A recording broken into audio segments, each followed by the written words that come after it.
cause I did it my way, nothing y'all can say. In this life or the next one, watch me, I'ma be the best of others. But I am what I am today, cause I did it my way, nothing y'all can say. Hey, this is Danny Brown with The Deal. Our next guest, Chris Rising, is an incredibly accomplished real estate owner and operator. Their company, Rising Realty, which he co-founded with his father, owns and operates over 5 million square feet of Class A office buildings and retail throughout downtown LA and the United States. He's at the epicenter of this coronavirus in terms of tenants and landlords and banks and what's going on. He's been mentored by some of the legends in the business, his dad and Maguire, Cushman, and Jim Travers. So he's really giving us some insight and some wisdom. So I hope you enjoy this episode as much as I do, and we'll talk to you soon.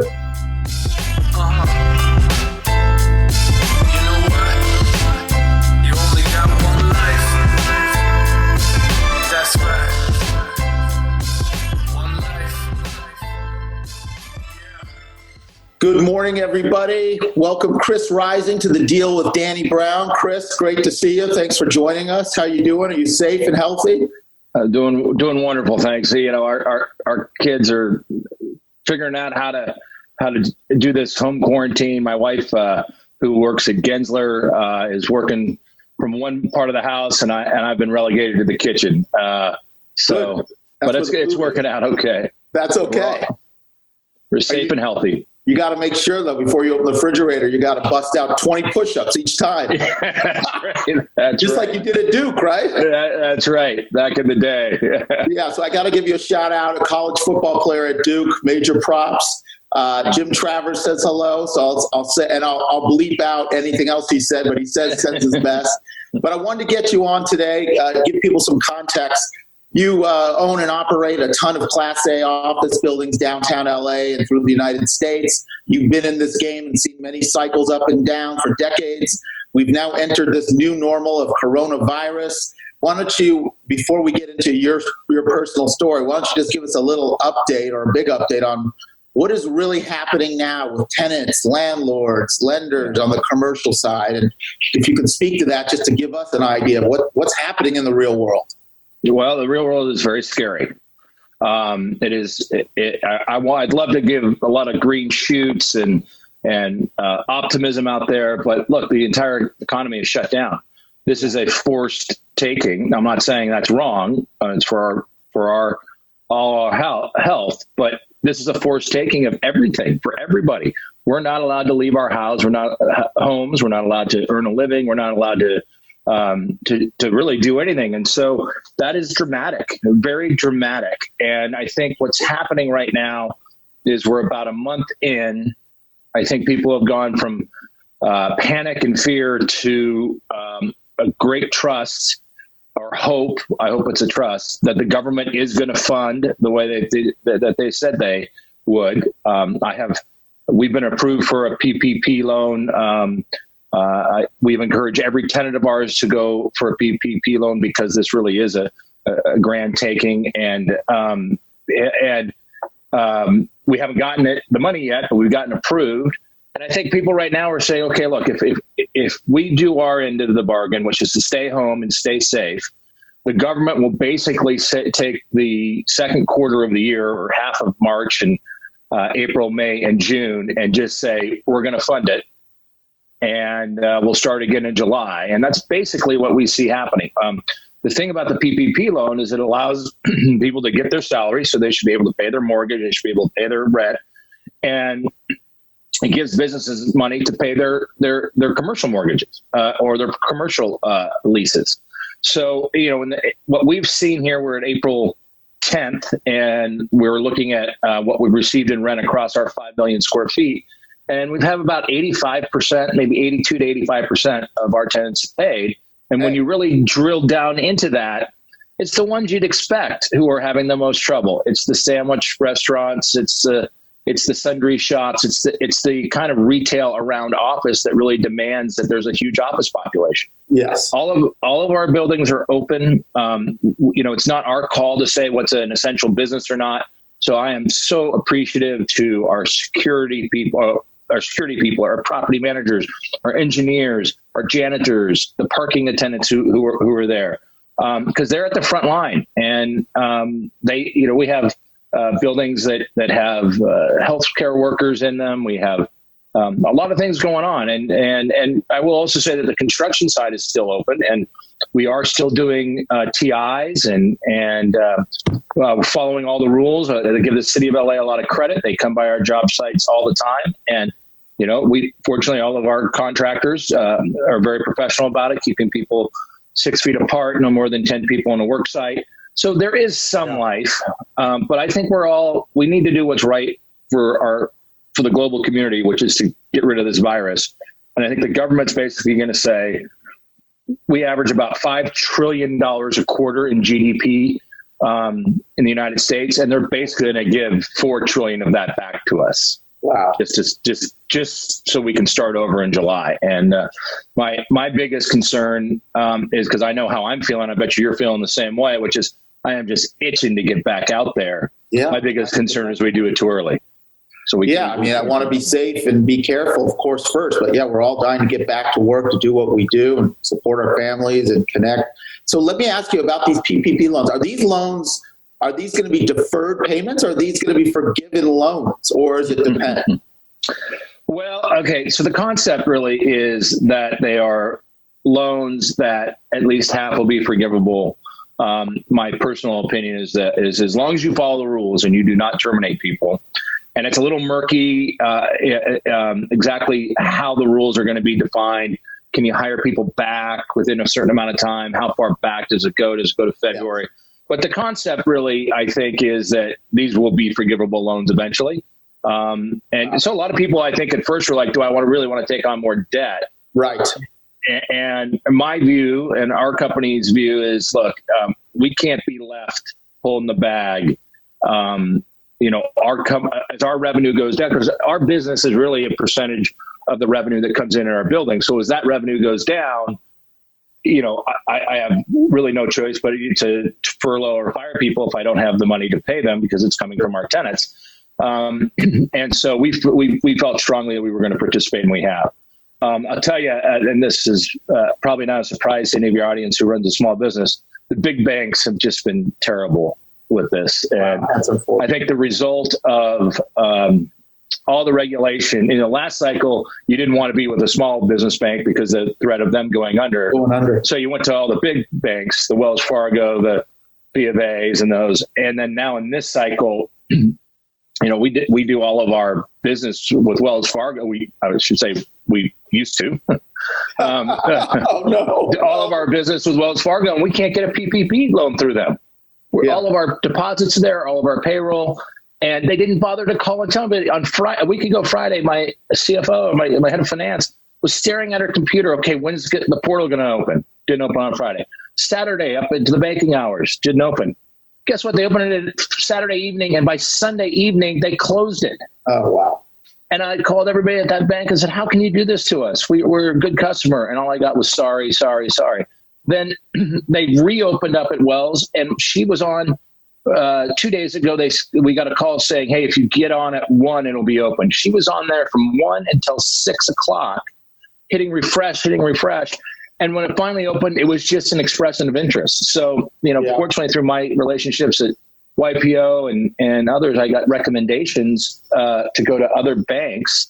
And we were approved yesterday for ours, and we're really excited and we're going to totally change the way we do business. We're going to spread our relationships to some smaller banks and spread it around more. And because, boy, this has been tough, really tough and scary. I mean, what was really scary to me was, we have enough cash where we're going to be okay in the short term, but it's just what happens if it becomes 2 months and 3 months. That's why we really felt it was important to do this. So give us some context. How many employees are involved with all your buildings? How many is it 5 million square feet? 5 million square feet. Well, the way we run the business is we do not own on engineering, our parking, our janitorial, or our security. So those are all through companies like ABM.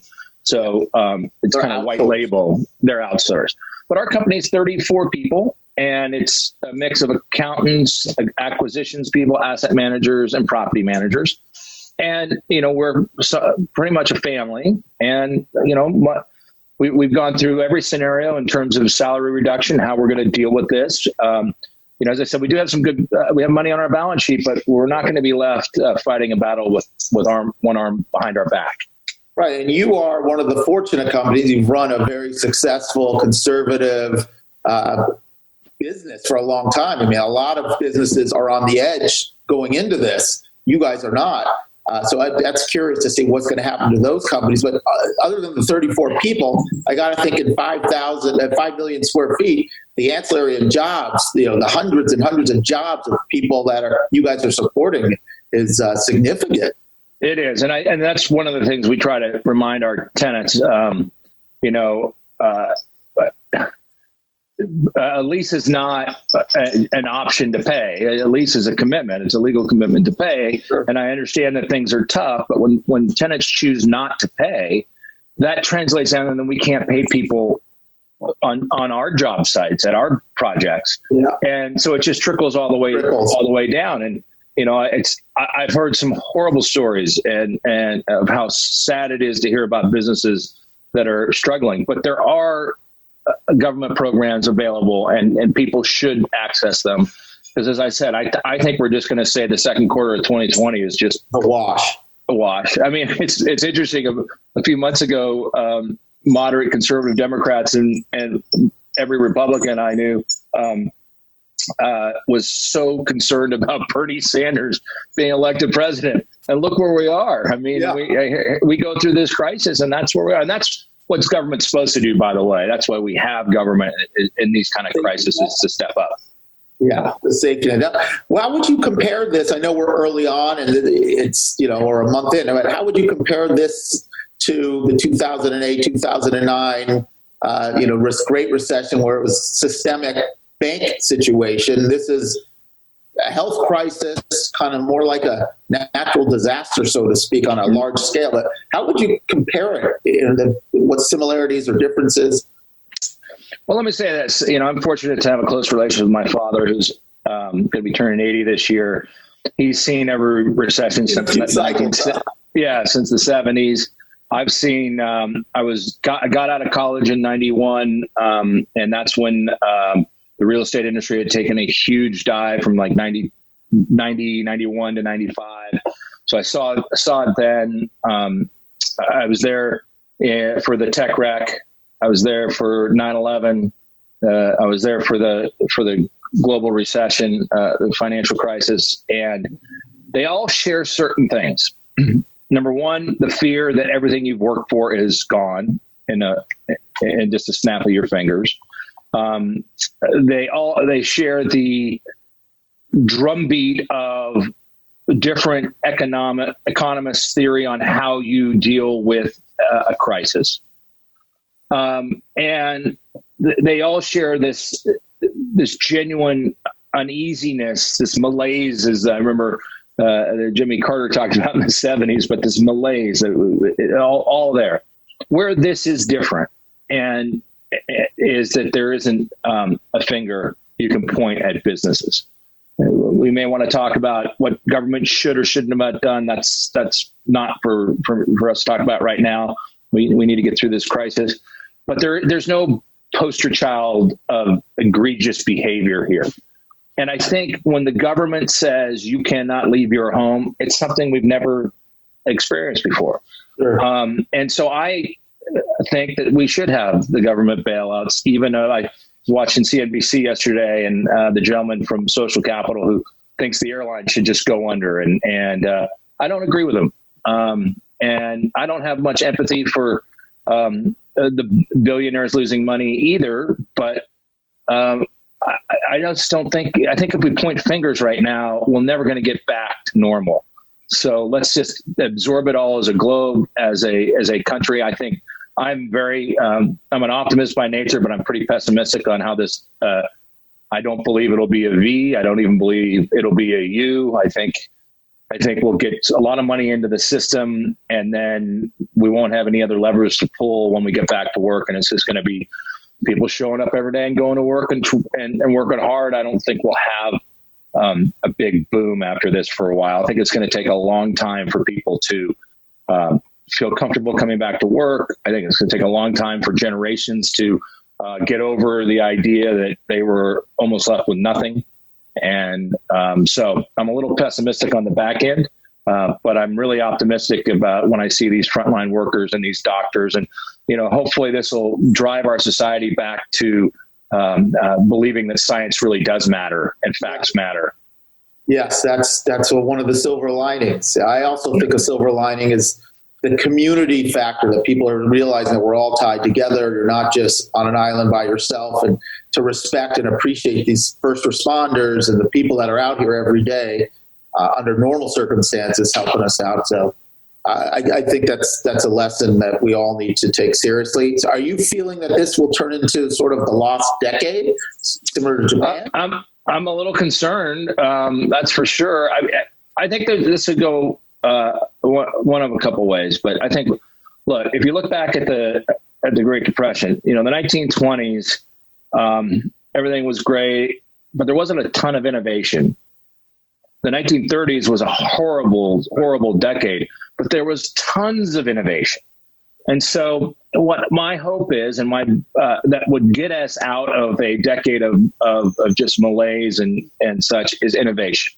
And thinking about things differently. And, right. I think it's going to accelerate a lot of things. I think that if you do anything that is a repeatable, predictable task, this is going to just force AI and software to deal with it. And those jobs are going to go away.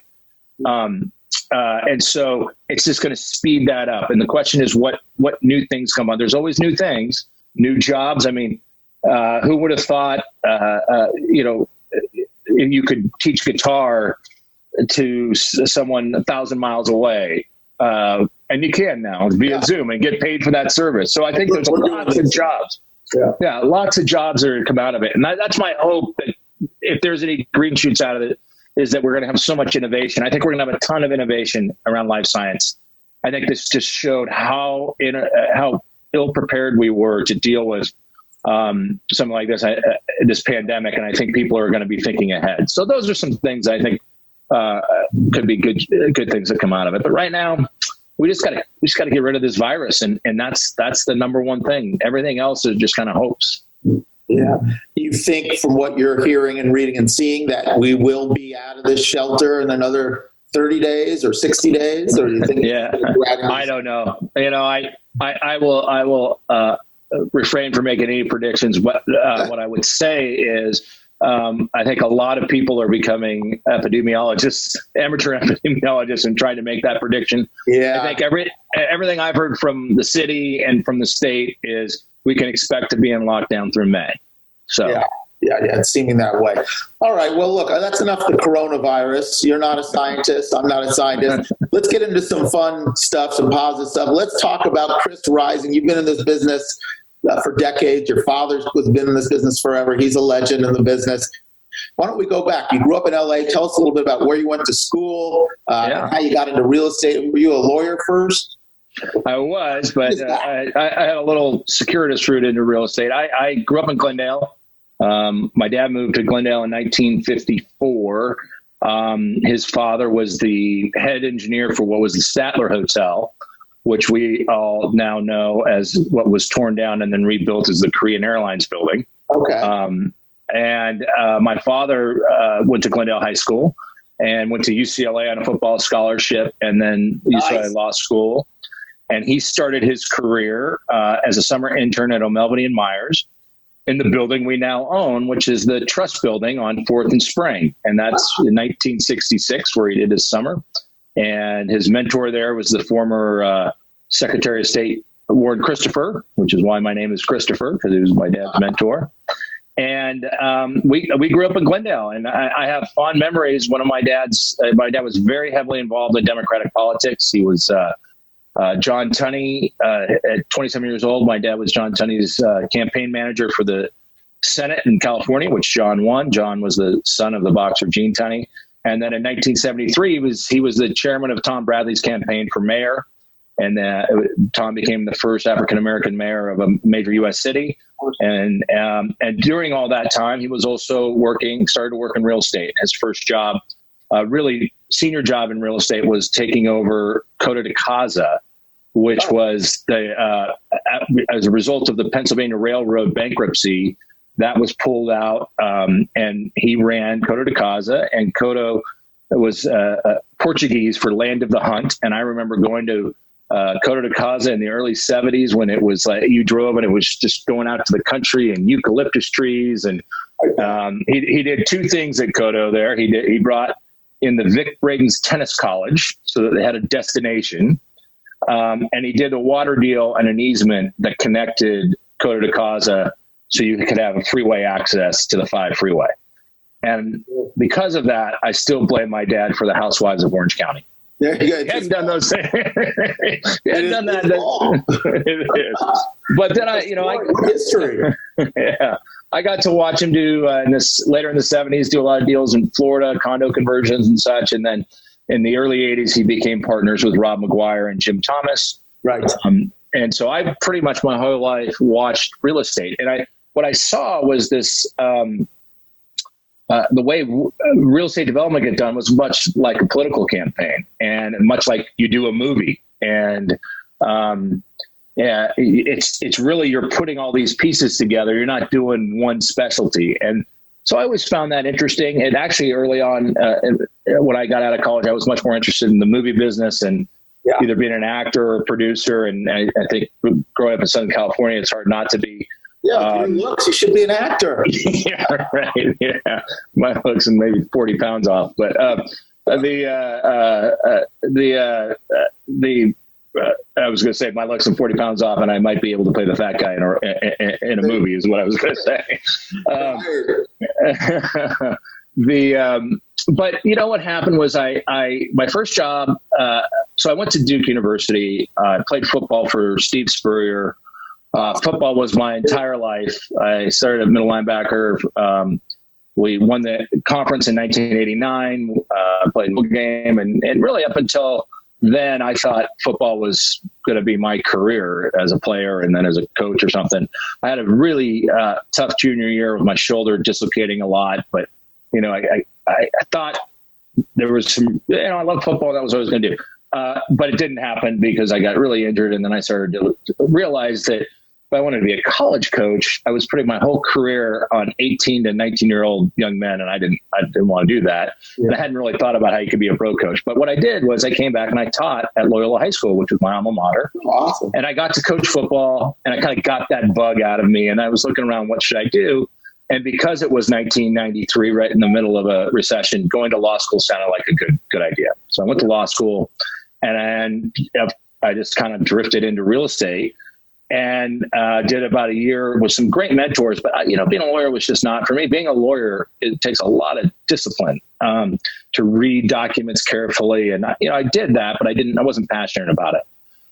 And so I got very lucky in that John Cushman had a company at the time called Cushman Realty Corporation. And he had left C&W on April 1st, 1978, started it. And this was 1997 or 1998, I think. And he had always had a role where he'd hire a young lawyer that would kind of be his right hand and would write letters and memos and all that kind of stuff. And Lynn Williams, who's one of the great brokers in the country, had just left doing that and went out on her own within Cushman Realty. So I got to work in the office of the president for John Cushman. And in about 5 or 6 years, I saw every kind of real estate deal you could possibly see. Yeah. John and Jim Travers have similar reputations, work harder than anybody. And, as a John is 100. Yeah. John works 105% effectively, but he works 190%. So there's a lot of ineffectual that gets him to being very successful because he just pushes and pushes. And so I learned a lot. And what I learned is that doing real estate deals is about creativity. It's about passion and about determination. And it's about good ideas. The good ideas are what you can get money for and you can make things happen. So I've really enjoyed it. In 2003, Cushman Realty merged with Cushman & Wakefield, and it became this big firm. And I said, I've got 5 clients. If I can just keep one, I can live off that for a year. I want to go do something else. And I started thinking I'd just do some brokerage deals and then maybe find a building to buy. And that's what happened. I got very lucky and ran into a broker who I knew very well. We'd been in the business for a long time, said, hey, I'm looking to buy a building. Took the idea to Oscar De La Hoya, who we had done some work with at Cushman Realty. Said, Oscar, would you be interested in buying 626 Wilshire? And that was my first real estate deal in 2003 is we bought 626 Wilshire from Michael Barker, Barker Pacific Group. I had never done property management, and I was a little concerned about that. So right when we were about getting near the end, Michael said, what if I stay in, do the property management, you do the leasing, Oscar can be the equity. And we've owned that building since 2003. Now, the lesson I learned was I should have learned more about property management, because since 2003, we got the building leased and there hasn't been many leasing fees, but Michael's kept the property management fees since 2003. So Michael's compounding fees. Yes. So, but that's all right. It was Michael's a good friend and partner and mentor, and Michael Barker is. But that's really how it started. It just started with an idea. And what I keep telling my team right now is this will probably be the best buying opportunity in our lives. So we can sit back and lick our wounds and say it's going to be hard to get things done, so let's do nothing. Or we can wake up every day and work our asses off to find deals, because that's the currency right now. Love that. And I'll tell you, I spend 90% of my day trying to deal with the asset management stuff going on, so that we're being good fiduciaries for our investors in our company. And but using the John Cushman, the other 90% I spend with our team trying to find deals, because this is going to pass. This too shall pass. And we have to be ready to present deals that make sense. There will be willing sellers, and there will be for reasons that are not just because people are losing all their money or something like that. It will be because there'll be asset allocation changes. There's something happening right now that happens in every recession, which is called the denominator effect with pension funds. So they have their huge asset allocation strategy. Think of it as a pie. Yeah. And real estate is 10%, let's say. Yeah. When their money shrinks, that 10 becomes a 20. They're overweight, and by their rules, they have to sell. So that's why there's going to be a lot of opportunities, is people, for no other reason than they just have to rebalance their portfolio based on it being worth less. And then there's going to be people who say, you know what, I just got too bruised. I don't want to do this anymore. Yeah. And to add another 90% of my time, we're also spending a lot of time. We're trying to get in front of LPs and people in real estate who where we can do property management and asset management. We've spent the last 5 or 7 years really working on what we call impact strategies, but really break down to this: health and wellness, social, creating a social environment, and carbon reduction, and how efficient buildings are. And so we've been raising money. I was in New York March 10th. That's how fast the world changed. Presenting because we were raising a $750 million fund on impact strategies. And we have and had a lead commitment, and everything was looking great a month ago. But it was all around, I think people cared then, and they're going to care more about the quality of the air, the light, the water in a building, the fact that it's not belching carbon, that I know who I'm in an office building with, and we have some common purpose. So I think all of these things are going to be even more important. And so our company is working very hard to get in front of people, because that's what's going to create value. That's what has created value and will create value. Yeah, I agree. I think we're seeing a lot of that wellness into our in the residential side as well. And I just think this is going to accelerate all that, all the wellness, and being how important all the footprints are, and et cetera. People are going to really be thinking about this after this health crisis. And you've really had some tremendous mentors, some legends, obviously your dad and Maguire and Cushfield and Jim and on and on and on. What is your take on mentorship? And do you feel like that's an important thing for executives as they're being groomed and coming up the ranks? Well, I believe firmly in personal coaching and coaching. I have a personal coach that I meet with once a week.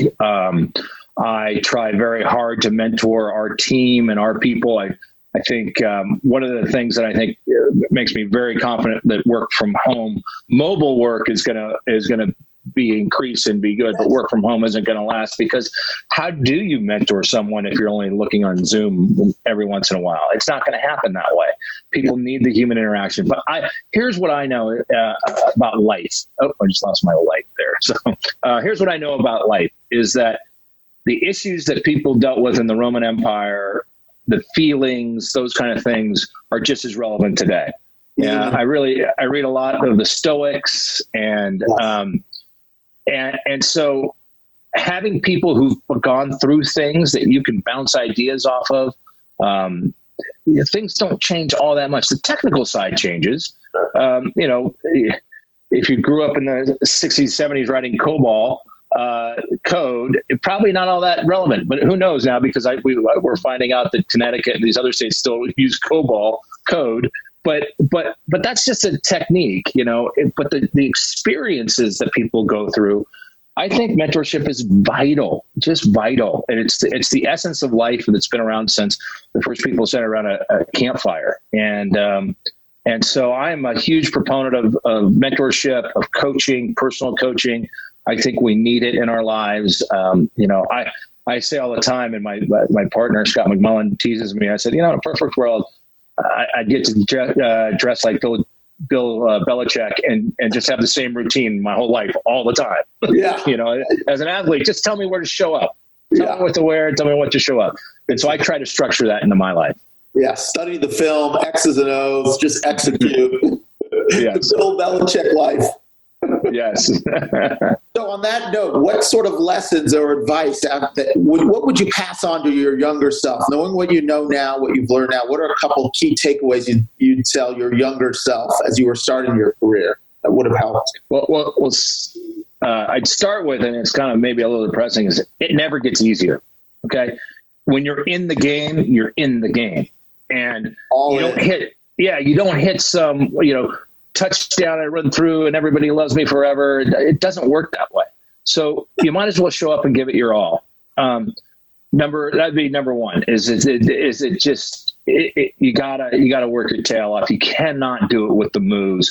Anybody over my career, the people who try to do it with the kind of, swanky, I'll do this, blah, blah, blah, it doesn't work, and it'll catch up to you. And the second thing is the people you think are really successful, be careful how you judge that, because, I've seen now my dad at 80, and I've seen people go through their life who I thought were extraordinarily successful people, but they were really bankrupt morally or bankrupt in their relationships. Sure.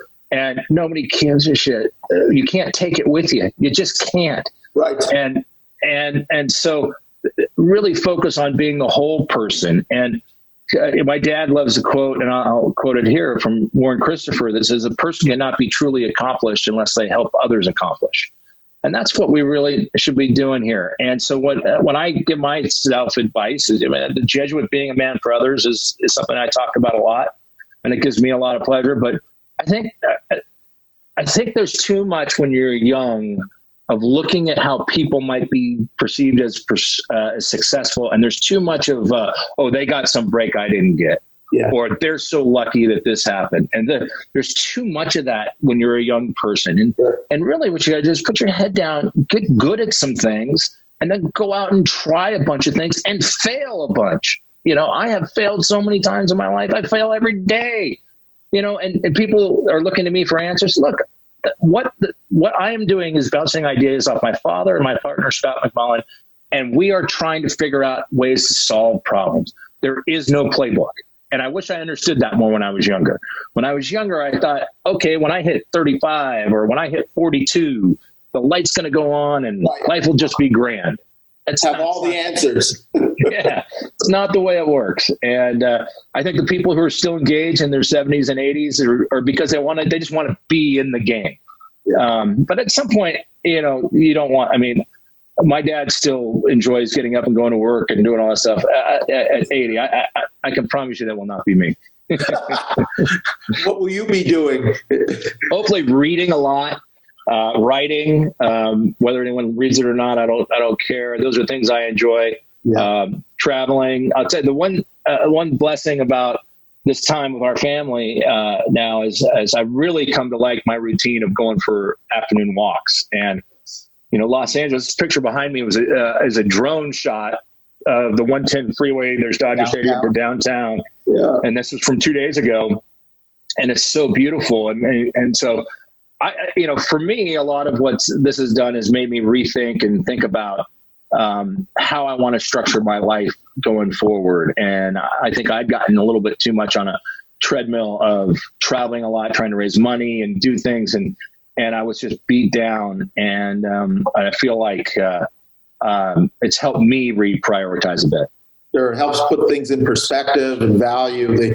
The time with your family and your time at home. Walking is something I'm doing all the time with my wife now. And it's allowed us to hit reset and really reflect on what's important. Yeah.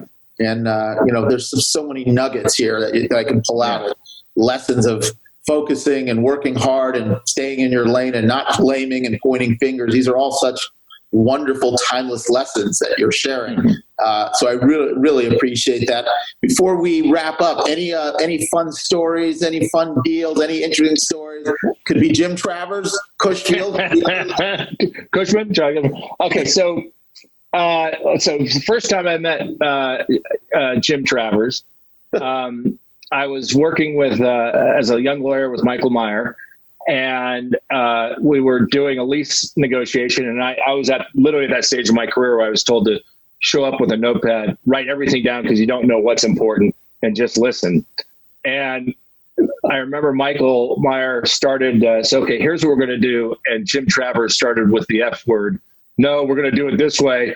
And I was horrified. Just like, oh my. And it wasn't until about 30 minutes into the meeting that I realized, no, that's just the character he plays. That's just him.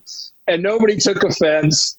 And I was like, it prepared me very well for when I went to go work for John Cushman, because I was like, oh, okay, there are these characters in the real estate business. And I'll tell you, I think that's one of the things that I do miss about real estate, commercial real estate today, is there's not as many characters, partly because the business has become so institutionalized. Yeah, but there's not. It used to be you could be a real showman in this business, and it was fun to watch from the sideline. But I think that was it. I think the other funny story I will say is, this is a town I went to Duke, so I get to stay out of this SC UCLA. Right, I'm an SC guy. Yeah. So, the story I'll tell about the early '90s at Maguire and Thomas Partners, there was a pretty even mix between UCLA and USC fans, and they always like to play jokes. And so one Friday before the game, my dad and a bunch, I happened to be around it, walking in, and there was the USC band playing in the lobby of Library Tower to welcome the UCLA people into work on the Friday of the game. And the way they got them back, and this wouldn't happen today, is they had a big sign put on across the street where the grass company building was being built. And when they came in for their partners meeting, they dropped it down, and it was some very unflattering photos of the Trojan horse. So there was a lot of camaraderie back in the day that somehow seems a little bit lost in the real estate business. So I hope this will bring it all back. I hope so. Well, man, I really appreciate you spending some time with us. I'm a big fan of you and your father and what you've done. And, your podcast has been awesome. The Real Market. So for those of you that don't know, Chris hosts his podcast, The Real Market, with some great guests and legends in real estate and top people. But I appreciate it. Be safe, be healthy. Hopefully we'll connect soon in real life in the non-virtual world. I look forward to it. Thank you very much. And, really appreciate it. This is fun. All right, Chris, take it. I am what I am today because I did it my way. None y'all can say in this life or the next one. Watch me, I'm going to be the best of it. I am what I am today because I did it my way. None y'all can say. Hey, I got to thank Chris Rising for spending time and really giving us some nuggets, some wisdom there. You can listen to that over and over and pull out different things. I want to make sure if you ever want to find Chris, you can find Chris Rising at Rising Realty, risingrealty.com. They own a ton of buildings downtown. Also his podcast, The Real Market. check that out. A lot of top people in commercial real estate are on that. You can always find me at The Deal Pod or at Danny Brown LA. We really appreciate you tuning into this. If you can, give us a 5-star review on iTunes or YouTube or wherever you listen to your podcasts, and leave a comment for us if you like what you hear. We're really appreciative to people tuning in during this time. We hope everyone's safe, their families are healthy, and we look forward to connecting with you guys soon. All right, take care. This life for the next one. Watch me, I'm gonna be the best.